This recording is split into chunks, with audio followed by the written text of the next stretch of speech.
All right, everybody, this is Sheets, and this is a tough MMA DraftKings daily fantasy sports card from a GPP perspective. Um, One of the things that makes it difficult is that there are three main events, which means, well, I shouldn't say that. There are three title fights, and the title fights are 5 rounds.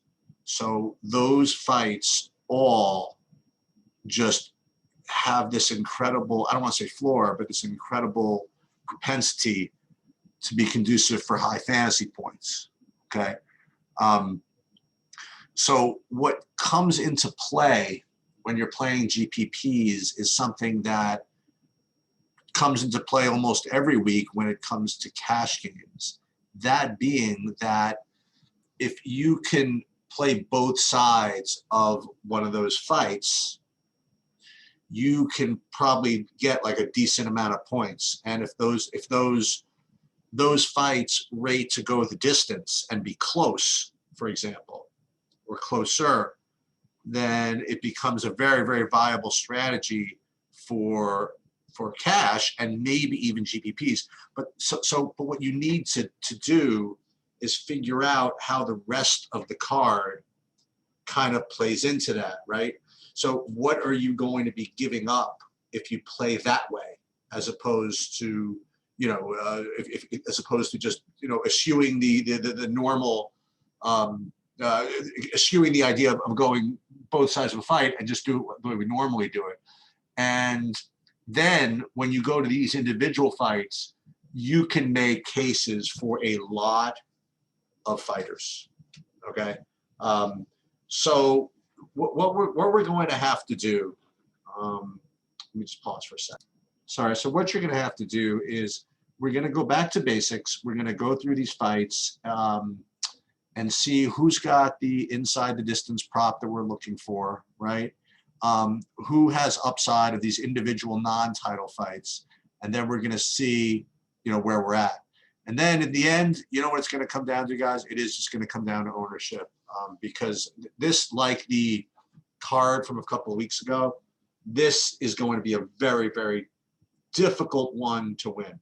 The person who wins this fight, this GPP, is, in my opinion, going to win it by him or herself.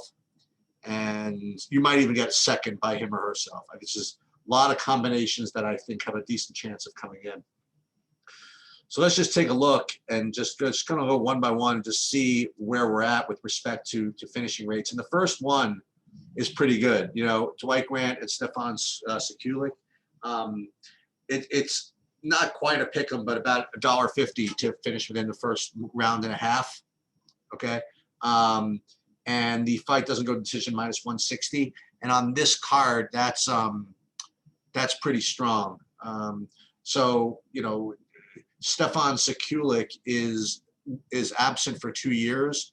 So the idea is that most of this first round finish upside or early finish upside resides in the Dwight Grant side. So Dwight Grant is certainly somebody that you'd want to include in your GPP pool. Sabatini Connolly, unfortunately, it's just not a good GPP type fight. It's 2-1 to go over 2.5 rounds, favorite, and it's favored to finish inside the distance. So it's really nothing that you want to follow, that you want to target in a GPP. Sabatini probably is a good play, if you're betting or something like that, but it's just not going to be one that's in my core. One thing you're going to get used to, though, I'm telling you, is that one of these fights that are not in my core, one of these fights that are not rating to go inside the distance, very well could end up with being on the optimal. It's just kind of tough to say. So we're just going to continue to just kind of plot along here. So far, Dwight Grant is the idea. Now, Oliveira, Randy Brown. This one, again, just a bad fight with respect to GPP and GPP upside. Inside the distance prop is really poor. we'd like to avoid it if possible. Okay, so there's now a string of 3 fights, which I find somewhat interesting. So you're going to get 3 fights involving fighters coming over from China, from a promotion over there, and testing their skills out in the UFC. Part of the reason why that's happening is one of the title fights is from a Chinese fighter as well, and so I guess this is what they're doing. And there's unfortunately not a lot of tape and not a lot of analysis on these Chinese fighters. So you're going to have to kind of just, well, I mean, there is some, but it's very hard to say. One thing that you could do, right, if you want, and again, this is my world. If you're looking for some correlation, what you might consider is playing all of these Chinese fighters or none of them, if that makes any sense. You're making a bet on whether the Chinese fighters are good or not, okay, based on that promotion. So what we're talking about here is Zhu Rong, Na Liang, and Keeling Ayori, okay? All 3 of those fighters are coming over from this Chinese promotion, so it's going to be interesting, okay, to see what happens. So you could do that. You could just play all of them or none of them. So this first one we'll get to, this, did we do the Oliveira Brown one? Yeah, same thing. Oliveira Brown's it's a little better, right? It's at least a pick'em fight, doesn't go to decision. So we'll keep it in our list. But again, we're trying to find as fights that are going to score over 100 points, right, for the winner. Because otherwise, you might get these main event fights scoring 200. And if you stack both of them, so that's what you're kind of competing against, in my opinion, at least. Now this next one is getting there. So the Zhu Rong fight, this is one of those that we talked about. And the inside of this prop is okay. This is probably on par with the Dwight Grant thing. It's an interesting story. I mean, this guy Zhu Rong, he's only 21 years old, yet he's fought like 20 times already. I don't know what's going on over there, but he's been fighting since he's 15. So he does have experience. He probably has a decent combination of youth and experience, which is, I'm just guessing, is probably a pretty good combination. So, and Vargas is coming off a fight that he won, but but he got disqualified for kneeing the guy when he was laying there on the mat. Anyway, I think Zhu Rong certainly fits within that Dwight Grant pool. So I think Zhu Rong is certainly viable. Now we're going to have to deal with the pricing aspect of all this in a minute, because you'll see where I'm getting. Na Liang against Ariane Carmelosi. This one is actually for a women's fight. This is very interesting. You don't see a lot of women's fights that rate to finish inside the distance, and this one does. So this could actually be kind of a key fight. And from a stylistic perspective, from what I've been researching, is Na Liang literally all she does is go for takedowns. So if in fact she can get those takedowns, we've talked about this, those are usually lead to good DFS fantasy scores now, between the takedowns and the control time and things like that. So I think Da Liang is very much live here as an underdog. And it's also very live, so it's a live underdog whose path to victory is conducive to GPP performance. So, with all these GPP contests, you are looking for live underdogs, and I don't know. I think this could be a decent one. Uriah Hall versus Chris Weidman from Long Island. This one is actually pretty fair inside the distance prop as well. You have, I mean, it's not quite as good as those other two that we discussed, but it's fair. It's not the worst. And you have one of those salaries where they're both kind of, around 8K. So maybe this could be a key fight, kind of a sneaky key fight. Chris Weidman is probably less likely to finish than Uriah Hall. Uriah Hall's got a little more knockout power. But then again, Weidman has the wrestling and the takedowns, which might make up for that with respect to scoring. So I think both these, I think this could be an interesting key fight as well.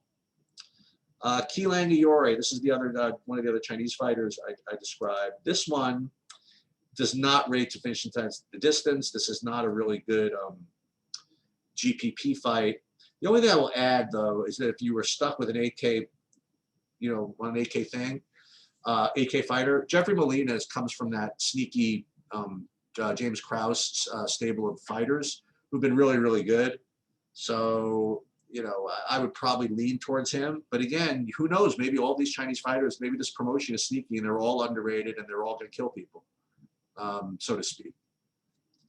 So I'm probably going to avoid that GPPs. Bacterel and Navidad, just, again, really bad inside of distance prop. Probably not going with that. All right, Jimmy Crute, Anthony Smith. This one is another interesting one. It's not quite on par with the Dwight Grant fight, but it's getting there. I mean, it's close. And I do like Jimmy Crute, the Jimmy Crute side of this. So I think this is an option too. I mean, he's not quite that same level, as far as price goes, some of these 9K guys, but Jimmy Crute's certainly viable. And the inside distance prop is kind of good enough. And again, he can get some takedowns. He can do some things as well. So I think he's okay. Brandon Allen against Carl Robeson. This is a good fight to target. This actually has a -220 fight doesn't go to decision. So this is actually a really good one. And the prices are both very, very fair on DraftKings. And both, what both their past success are. So Brandon Allen, if he in fact goes to takedowns, that's where his success is going to come from. And if that doesn't work and Carl Robeson gets in a striking battle with him, that's what I think Carl Robeson can knock out Brandon Allen. So you have both these guys. Again, this is a good fight. So it's fair pricing. I would say fair pricing, cheap pricing, good inside the distance prop, and both guys have a good path to victory. So I like it. And then we're at these main events, and here's the thing: like none of these fights I feel are going to get that first and second round knockouts. As a matter of fact, I think all three of them have decent chances to go to decision. But the thing is that if these 5 fights go to decision, you have 5 rounds of points, and it's just kind of tough to overcome that. That scenario. So I don't have too much of an opinion. I feel as though that the lines accurately reflect these guys. All right, I'll throw something in. So Zhang against Rose Namajunas. I mean, again, I think Zhang deserves to be the favorite, but I don't know. I mean, I think it's fine. I think Rose is going to be a popular underdog. I would certainly try to play both sides of this fight. Shevchenko and Andrade, I will definitely play both sides of this one. As a matter of fact, in GPPs, I'm probably more inclined to play the Andrade side than the Shevchenko side. It's because of the price. Like Shevchenko's 9,400, and I just feel as though Andrade, she's very aggressive. She's going to bring it.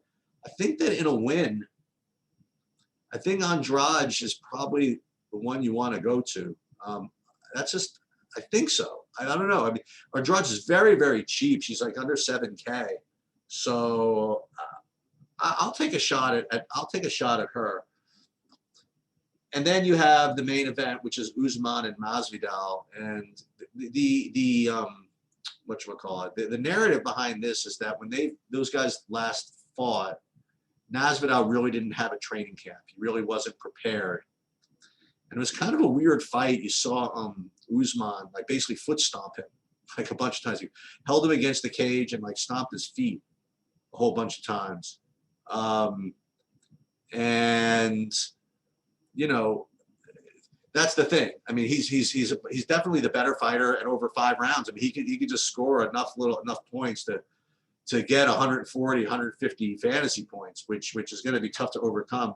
But I don't know. I think that I think Masvidal's live here a little bit. I mean, I'll probably play a couple of shares of Masvidal. I would play a couple of shares of all these underdogs, honestly. So that's kind of where I'm at now. Now the next thing I want to do is I want to look at the ownership, which is what I have. I pulled it up over here. So I got to bring this over somehow. Yeah. So with respect to the ownership, I'm going to rank these now by ownership here, and you'll see that the main event just encompasses like most of the ownership, like Usman, Shevchenko, Rose, Wiley. Andrade isn't getting a lot of ownership. Actually, it depends on where you look. I mean, she's probably going to get 15-20%. But so the Weidman, he's getting ownership. We talked about him. So I guess what you want to do is you want to look down here. I guess the Dwight Grant is probably a good play. I mean, because he's only 15% owned, and he's, you know, one of those guys that we did feel could be, you know, a high scorer. So that's pretty much my analysis. I mean, I would well, if these ownerships are accurate, I would certainly try Uriah Hall at 12%. I mean, because that was from that key fight. And he certainly has, you know, knockout upside, and at only 8,300, the prices will be a big deal if we can get that home, and at low ownership. I mean, I think that's a pretty strong play. And then the other side of it, like Roberson, also, that's the Brandon Allen fight. So if Roberson, it comes in like half the ownership of Brandon Allen, I mean, I don't think that's right. So I think Roberson looks like a good play. So I think that when you play this slate, I mean, you really have to be sensitive to ownership. I'm going to avoid all those fights that I said I was going to avoid, with the, you know, caveat is probably one of them is going to score. I just don't know exactly which one it is. And just you got to play the percentages here. All right, that's pretty much all I have for this. It's going to be a real tough slate. I'm going to try it, and we'll see how it goes. Good luck, everybody.